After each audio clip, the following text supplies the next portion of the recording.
परम पूज्य गुरुदेव और वंदनीय माता जी की चरणों में कोटि कोटि प्रणाम। आप सभी को प्रणाम। पुस्तक अद्भुत, आश्चर्यजनक किंतु सत्य। आज हम सभी सुनेंगे।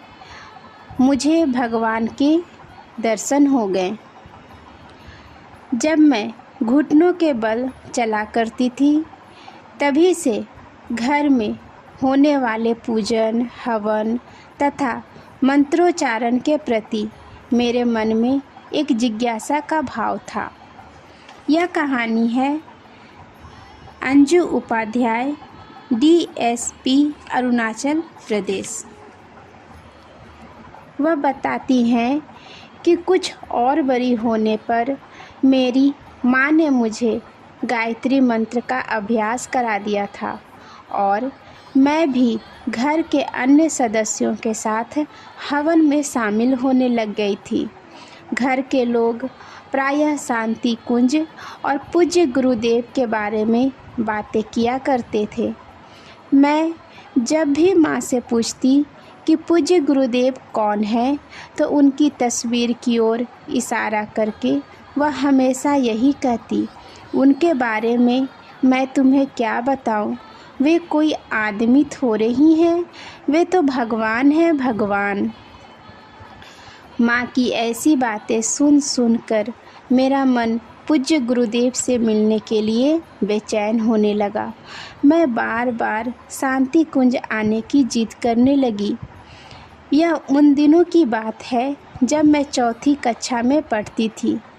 बहुत जिद करने पर भी घर से अनुमति नहीं मिली और लाख चाहने पर भी मैं गुरुदेव के दर्शन नहीं कर सकी। 8वीं कक्षा में आते आते मैंने पहली दूसरी कक्षा के बच्चों को ट्यूशन पढ़ाना शुरू कर दिया था। सन 1990 ईस्वी में अचानक एक दिन पता चला कि बोकारो शक्तिपीठ से कुछ परिजन शांति कुंज जा रहे हैं। गुरुदेव से मिलने की मेरी उत्कंठा अब तक चरम पर पहुंच चुकी थी।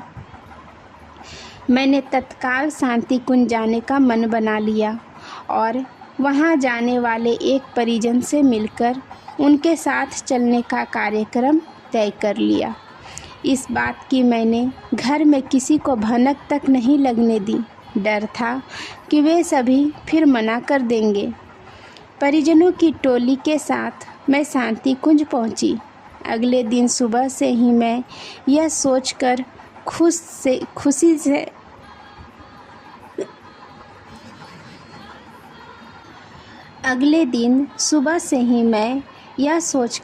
खुशी से पागल हुई जा रही थी कि आज गुरुदेव के दर्शन होंगे। ऊपर के कक्ष में जाकर पहले मैंने माताजी को प्रणाम किया, तो उन्होंने सिर सहलाते हुए आशीर्वाद दिया। इसके बाद गुरुदेव को प्रणाम करने पर उन्होंने मुझे आधा पुष्प देकर आधा स्वयं रख लिया। आधा फूल देने का अर्थ मेरी समझ में नहीं आया। वापसी में सीढ़ियों से उतरती हुई मैं इसी बात पर सोचती जा रही थी कि एक अद्भुत अनुभूति हुई। ऐसा लगा कि मेरे कानों में कोई कुछ कह रहा है। मैंने आवाज़ पहचानने की कोशिश की तो बड़ा आश्चर्य हुआ। वह गुरुदेव की ही आवाज़ थी। वे मुझसे कह रहे थे, तुम्हें मेरे बहुत सारे काम करने हैं। तुम जब किसी काम के लिए आगे बढ़ोगी तो मैं कदम कदम पर तुम्हारा काम आसान करता चलूँगा। पूज्य गुरुदेव द्वारा आधा फूल देकर आधा अपने पास रख लेने का अर्थ अब कुछ कुछ मेरे समझ में आने लगा था। अगले ही दिन बसंत पंचमी पर मैंने गुरु दीक्षा ले ली। जब विदाई का समय आया तो वंदनीय माता जी से मिलने गई। सोच कर तो चली थी कि मैं उनसे बहुत कुछ कहूँगी, लेकिन कुछ भी नहीं कह सकी।